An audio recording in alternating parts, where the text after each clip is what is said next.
రాష్ట్రానికి ఈశాన్యంలో ఉన్న ఇచ్చాపురం మనందరికీ తెలిసిందే.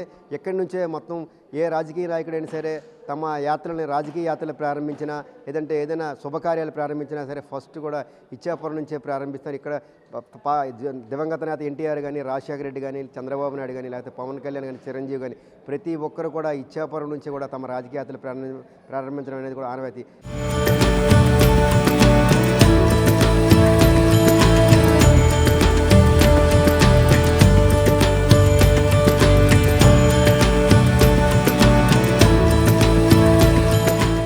ఇచ్చాపురానికి ఈ పేరు రావడానికి కారణం ముందుగా స్వేచ్ఛాయుత అమ్మవారి ఆలయం వెలయడం వల్ల స్వేచ్ఛాయుత అమ్మవారు తర్వాత ఇలా రాను కాలానుగుణంగా కూడా ఇక్కడ దీనికి ఇచ్చాపురం అనే పేరు వచ్చింది. అయితే ఇచ్చాపురంలో స్వేచ్ఛాయుత అమ్మవారు ఏర్పడడానికి కారణం ఏంటి, ఆమె ఆలయ విశిష్టత గురించి మనతో పాటు వివరించడానికి ఆలయ అర్చకులు మనతో పాటు ఉన్నారు. మూర్తి గారు, స్వామి నమస్తే. ఈ స్వామి స్వేచ్ఛాయుత అమ్మవారి తాలూకా విశిష్టత ఏంటి? ఓం శ్రీ స్వేచ్ఛావతే నమః. స్వేచ్ఛావతం అనేటువంటిది చల్లని తల్లి, ఇచ్చాపురం అనేటువంటిది అసలు పేరు స్వేచ్ఛాపురం. ఈ స్వేచ్ఛాపురం ఇంతకుముందు అంటే సుమారుగా కూడా 2 దశాబ్దాలకు ముందు అంటే 200 సంవత్సరాల క్రితం ఇక్కడ గుడ్డి పొలాలు ఉండవు, అంటే తోటకూర పండించే ప్రాంతం. అలాంటి ఈ ప్రాంతంలోని ఒకసారి గిలాయి చెన్నయ్య రెడ్డి ఒక అతను ఏం చేశారంటే ఇక్కడ పొలం దున్నారు. ఆయన తాలూకు పొలం అది.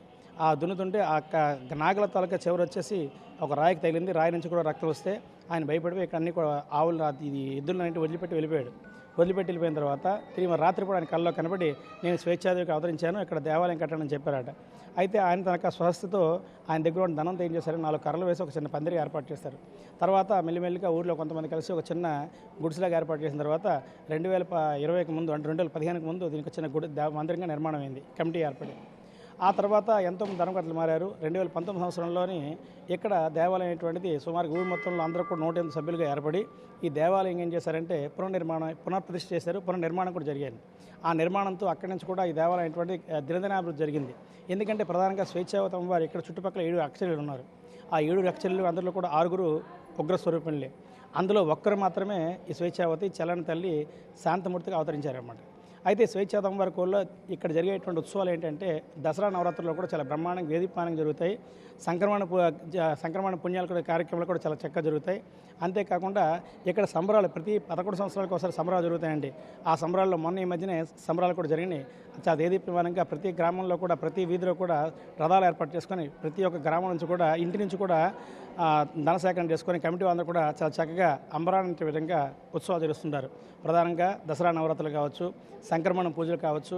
అంతేకాకుండా మనకి ఈ దసరా ఈ సంబరాలు కూడా 11 సంవత్సరాలు ఒకసారి జరిగే సంబరాలు కూడా ఇక్కడ ఏర్పాటు చేస్తారు. అంతేకాకుండా దేవీ నవరాత్రుల్లో మూలా నక్షత్రం నాడు అమ్మవారికి విశేషంగానేటువంటిది సామూహిక అక్షరాభ్యాసం జరుగుతుంది. ఇంతకుముందు గాజుల అలంకరణతో పెద్ద కార్యక్రమం జరిగింది, పసుపు కొమ్ములతో కూడా చక్కగా కార్యక్రమం జరిగింది.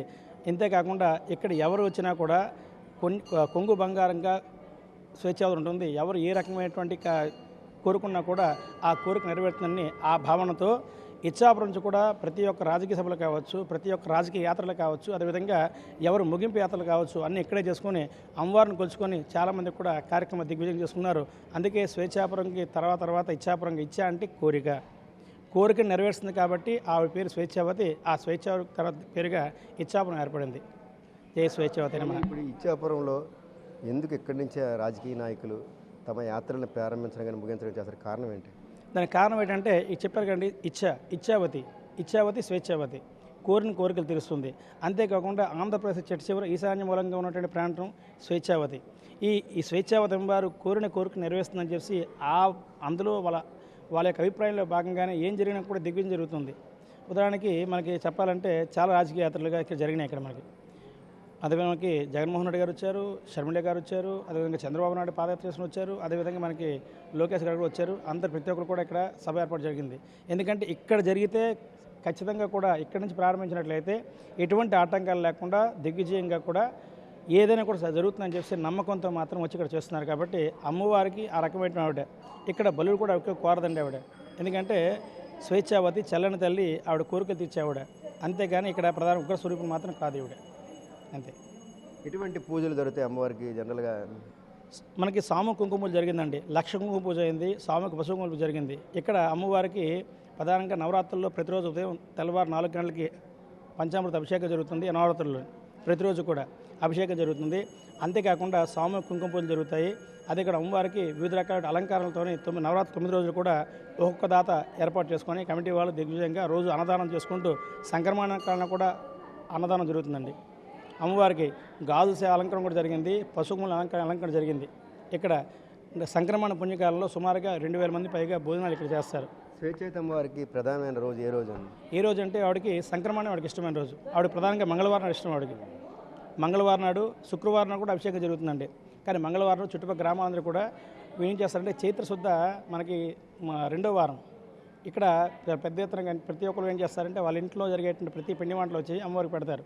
చైత్ర మంగళవారం అంటారు. చైత్ర మంగళవారం 2వ వారం ఏం చేస్తారంటే అమ్మవారికి ఎవరు ఏ ఇంట్లో కూడా అంటే మాంసం తిన్నవాళ్ళు వాళ్ళ ఇంట్లో పిత్తబరి దగ్గర నుంచి పెద్ద పెద్ద చేప వరకు కూడా, అదేవిధంగా శాకాహారం తిన్నవాళ్ళు వాళ్ళ ఇంట్లో తిన్న ప్రతి ఒక్క పిండి పదార్థం తెచ్చి అమ్మవారికి పెడతారు. చైత్ర శుద్ధ 2వ మంగళవారం నాడు. ఆ చైత్రమాసం చాలా గొప్పగా జరుగుతుంది. ఒక యాత్రలాగా ప్రతి మంగళవారం. అలాగే చైత్రమాసంలో ప్రతి వారం కూడా కొంతమందికి ఇక్కడ ఒరియా సాంప్రదాయం ఉంది, తెలుగు సాంప్రదాయం కూడా ఉంది. అమ్మవారు అనేటువంటిది ఒరియా సాంప్రదాయం పరంగా సంక్రమణ పూజలు, అదేవిధంగా తెలుగు పద్ధతి ప్రకారం కూడా ప్రతిరోజు శుక్రవారం అభిషేకం, ప్రతి శుక్రవారం అభిషేకం, ప్రతిరోజు ఉదయం సాయంకాలం కూడా తెలుగు పండితులచే అర్చనలు అంటే వైకానస ఆగమం ప్రకారం ఇక్కడ అర్చన జరుగుతుంది. శుక్రవారం అభిషేకం జరుగుతుంది. రోజు 2 పూటలు కూడా 3 పూటలు కూడా వైకానస ఆగమం ప్రకారం అర్చన జరుగుతుంది అమ్మవారికి. అంతేకాకుండా ఒరియా సాంప్రదాయం ప్రకారం సంక్రమణ పూజలు, అదేవిధంగా దసరా నవరాత్రుల పూజలు జరుగుతాయి. అంతేకాకుండా ఈ అమ్మవారికి మంగళవారం ప్రసిద్ధి. అంటే మన ఒరియా సాంప్రదాయం ప్రకారం మంగళవారం ప్రసిద్ధి కాబట్టి మంగళవారం నాడు ప్రతి ఒక్కరు కూడా చుట్టుపక్కల గ్రామాలందరూ కూడా ఇక్కడ వస్తుంటారు. అంతేకాకుండా దసరా నవరాత్రుల్లో చాలా విశేషమైనటువంటి అర్చనలు జరుగుతాయి. ప్రతిరోజు కూడా విశేష అలంకరణ, విశేషమైనటువంటి హారతులు, విశేషమైనటువంటి నైవేద్యాలు. దసరా నవరాత్రుల్లో 7వ రోజు అంటే సుమారుగా 9వ రోజు జరుగుతుంది. దసరా నాడు 9వ రోజు జరుగుతుంది మనకి. ఆ దసరా నాడు ప్రతి చుట్టుపక్కల అందరూ కూడా వచ్చి రకరకాలైన పిండి వంటలతో స్వామివారికి సామూహిక మహానైవేద్యం అనేటువంటి ఏర్పాటు చేస్తారు ఇక్కడ దసరా నాడు. అదండి. మొత్తం చూస్తే స్వేచ్ఛాయుత అమ్మవారికి అతి ముఖ్యమైనది మంగళవారం నాడు ఆమెకి ప్రీతిపాత్రమైన రోజు. చైత్ర శుద్ధ 2వ మంగళవారం నాడు కాదు, ప్రతి మంగళవారం కూడా ఇక్కడ ప్రత్యేకంగా పూజలు జరుగుతాయి, అలంకరణ జరుగుతుంది. ఆమెకి కూడా నిత్యం పూజలు, తెల్లవారి సాయంత్రం కూడా నిత్యం పూజలు జరుగుతూ ఉంటాయి. ఇక్కడ ఇచ్చాపురానికి, ఒరిస్సా రాష్ట్రానికి అతి చేరువలో 1 కిలోమీటర్కి ముందునే ఇక్కడ స్వేచ్ఛాయుత అమ్మవారి దేవాలయం ఉంటుంది. ప్రతి నిత్యం కూడా ఇక్కడ ఇక్కడ తెలుగు సాంప్రదాయం, మరోవైపు ఒరిస్సా సాంప్రదాయాల్లో కూడా నిత్యం పూజలు జరుగుతూనే ఉంటాయని కూడా అర్చకులు చెప్తున్నారు. మొత్తమే చూస్తే 200 ఏళ్ల చరిత్ర కలిగిన స్వేచ్ఛాయుత అమ్మవారు, చల్లని అంటే ఏ కోరికలు తీర్చుకున్నా సరే, అడిగినా సరే తీర్చే అమ్మవారు, ఎటువంటి జంతుబలులు కూడా కోరని స్వచ్ఛమైన అమ్మవారిని కూడా అర్చకులు చెప్తున్నారు. ఇక్కడ ఎవరైనా కోరికలు కోరుకుంటే ఖచ్చితంగా నెరవేరుతాయని కూడా ఒక భక్తులకు నమ్మకం. అందుకే రాజకీయ నాయకుల నుంచి సాధారణ భక్తుల వరకు కూడా ఇక్కడ వచ్చి తమ కోరికలను అంటే దేవుడి ముందు పెట్టి కూడా పూజలు చేసుకోవడం వల్ల ఎటువంటి కోరికలు నెరవేరుతుందనేది కూడా భక్తుల విశ్వాసం. Video journalist Narayana Rao, big TV news, Ichchapuram, Srikakulam జిల్లా.